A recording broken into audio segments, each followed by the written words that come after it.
Bulk trash day is always a fun day for us because we like to drive around and see what people are throwing away. And sometimes you find some really great stuff. And I mean, sometimes you just luck out. But I saw this piece. Actually, my husband saw it first and he kind of like gasped. And I'm like looking around and I saw it and my heart literally just jumped out of my chest. I was so excited. I saw this and it was really bad condition. The veneer was peeling off. It was really, really rough. Sometimes you wonder why people throw things away, and then other times you're like, well, yeah, you really had to have a vision to kind of see what the potential is on something that looked this bad. But I saw it, and I have done things before that were challenging. So I knew I could do it. I got out, I looked at it, everything, like the drawers and everything worked great. The insides, they weren't gross or nasty. The doors open and closed really good. And I was like, okay, let's load this baby up and take it home. I started off by removing all of the veneer. The piece basically had hardly any salvageable veneer on it. The sides were okay. I had to do a few repairs on the sides, but basically I had to remove the veneer on the entire thing. It came off so easy because it was so badly damaged. It almost turned to dust when I touched it. It was just really, really bad.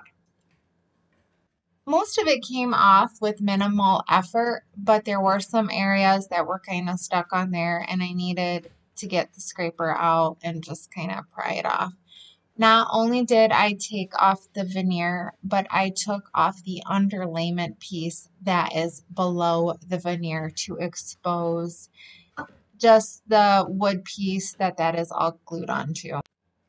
Where there were wood appliques, there was a bunch of little teeny tiny nails. I had to remove all of those as well, and I just took some pliers and pulled them out. They all came out really super easy too. It was almost just a huge transformation just getting off the veneer. It already looked like a whole different piece.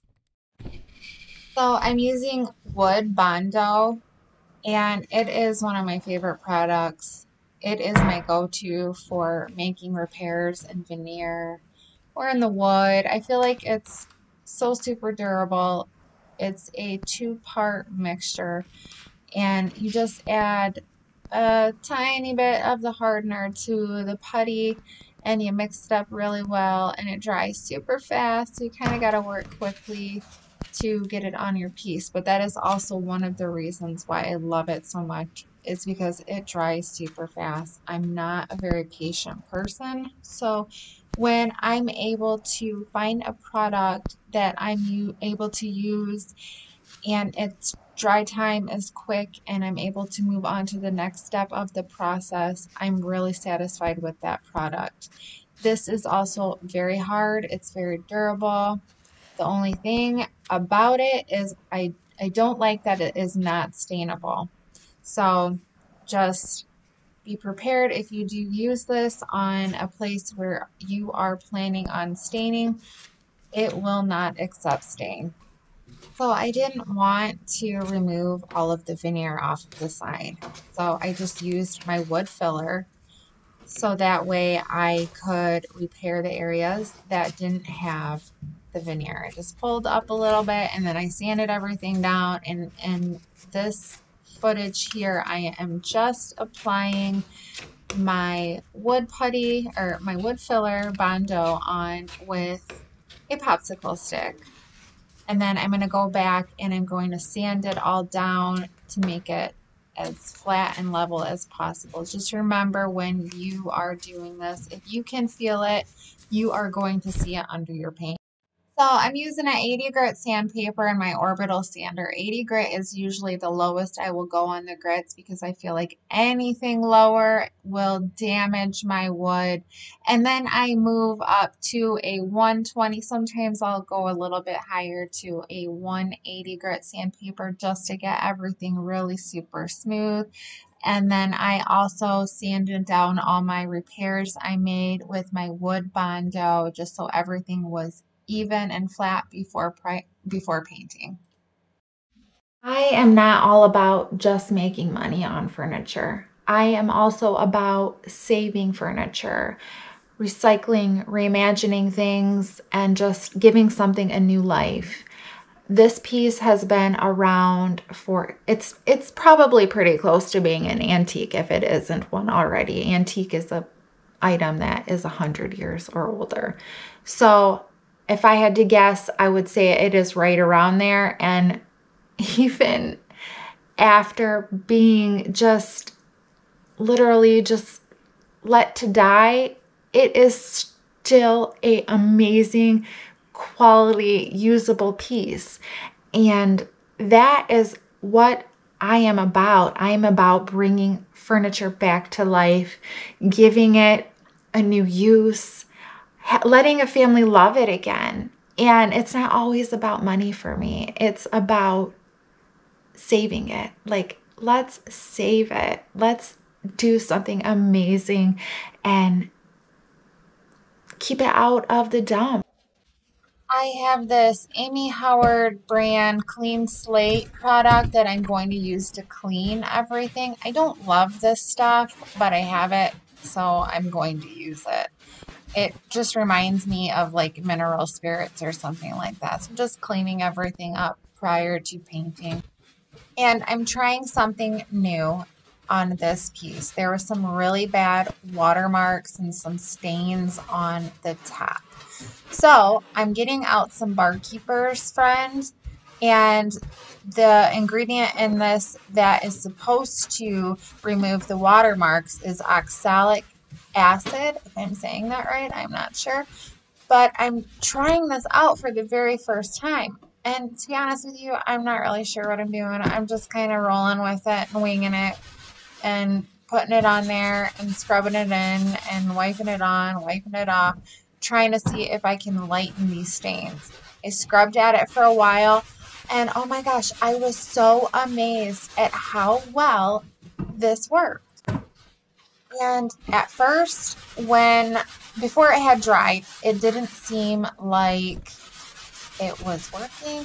So I did do a little bit of a bleach wash on it, but I really probably didn't even need to do that. So after I cleaned this all up and applied my bleach, I washed everything down with vinegar and water 50-50 mixture to neutralize the bleach. And I was just so shocked at how well it worked. I really cannot tell you guys how much you need to try this. Like, this was amazing to me. I'm just using a sponge and some water and the Barkeeper's Friend, and I'm just scrubbing it in, working it down into the wood to get rid of those watermarks and the stains. I will totally be doing this again because I love Barkeeper's Friend. It's a household item that I always have on hand. So for the legs, and there was like a little back piece that goes onto the top. All I did was use some Howard's Speed and Wax, and I just kind of revived it a little bit. The wood was so dry. I mean, it was crazy dry. It soaked up the Howard Speed and Wax like a frat boy doing a keg stand. But it instantly changed the color from, like, you know, a weathered looking wood to just a normal color, I guess. I mean, and the top color that I used, it was so perfect that it almost matched up, so I didn't even bother staining the legs or anything like that. I just wanted to kind of match the top up with the legs and the back plate, and it was so close. I just decided to not do anything else and just to leave it as it was and be done with it.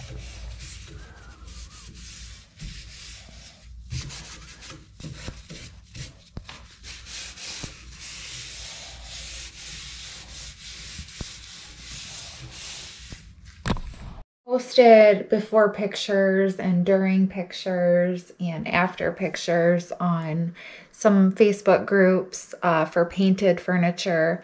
And a lot of people were like, wow, that was a lot of work. But honestly, it really was not that bad. I think a lot of people pass up on things like this because they think it's going to be a tremendous amount of work. But it really wasn't. The veneer came off like so easy. I barely had to even try.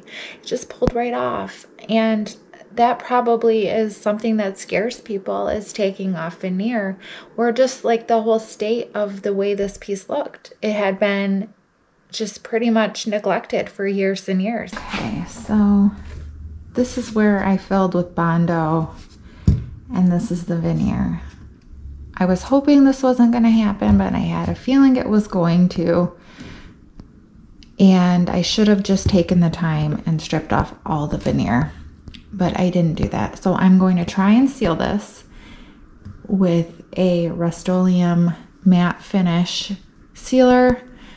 I'm gonna lay it down on the whole thing, let it dry, paint again, and hopefully there's not a discoloration. I'm not really sure why this does this, but I'm assuming it's because this is porous and this is not porous, maybe a different texture. You can see the grain versus, you know, just the flat Bondo sanded down. Okay, I'm going to try that, and fingers crossed it works, because if it doesn't, I'm going to have to strip this all down and just take the veneer off anyways. So wish me luck. So with these drawer pulls, I really loved them. I thought they were really perfect for the look I was going for. So I didn't want to change them, but they were like extremely rusty and just dingy looking. So I just took them and threw them in some vinegar and let them soak. While I was working on the piece, I ended up soaking them for probably like a day, maybe 2 days, and all the rust came off, and I buffed them with an old sock, and they ended up looking really super nice. So going back to my Bondo repair on the side where the veneer was, I ended up sealing that. I actually did 2 or 3 coats. I think I sealed it, and it worked. So I did not have to go back and remove that veneer and start all over. So I'm so happy about that. I had a feeling that was going to happen, and, you know, I mean, I guess I was just trying to take a chance at it and see if it didn't, but I've done it before, so I should have known better, but it is what it is. It worked out. The stain I used was called Western Oak. I only used this on the top, and as you can see on the top, it looks so good. Those black stains came out amazing with that barkeeper's friend.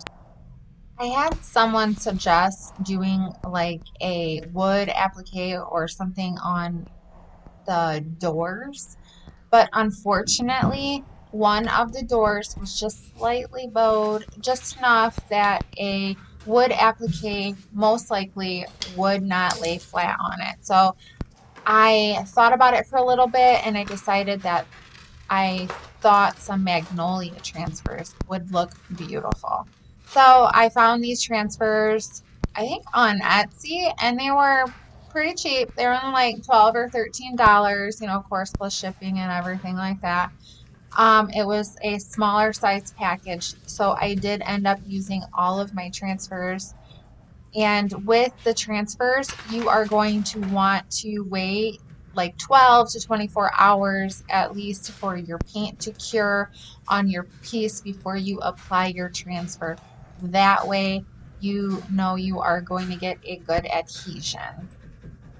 I like to spend a little bit of time deciding where I want to place my transfers.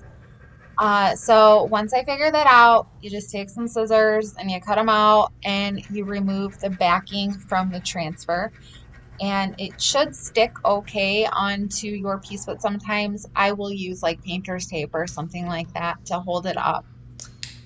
They always supply you with a little tool. Like this set has a popsicle stick.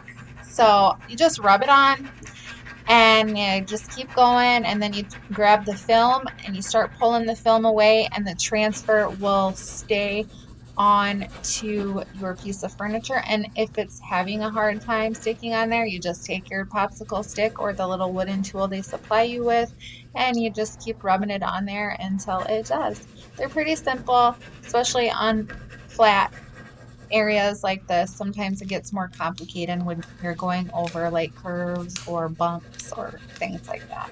But yeah, pretty easy. I like the look that this added to my piece.